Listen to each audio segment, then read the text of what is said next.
Hello everyone, welcome to my channel Mind Your Exam.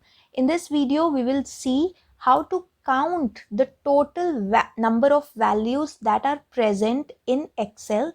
Okay, so here are some values and I want to count how many values are these. So are these 10 values, are these 5 number of values, or what is the count of these values? So let me first count these values manually.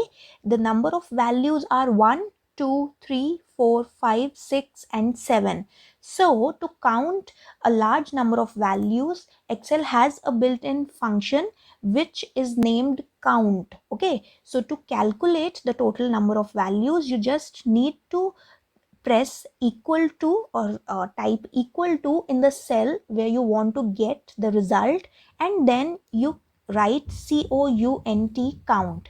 Now when you write count, Excel will show you multiple options. You have to select the first option, which is count, and you can press the tab key.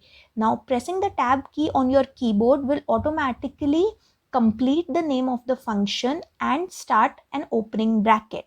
Now you have to specify all the values and the cells where these values are present that you want to count. So I start with this cell, then I press the shift key and the down arrow on the keyboard, and I select the entire range of numbers in which I want to calculate how many values are present. So all these cells from C1 to C7 have been selected. Then I close the opening brackets with a closing brackets using the keyboard, and I press enter.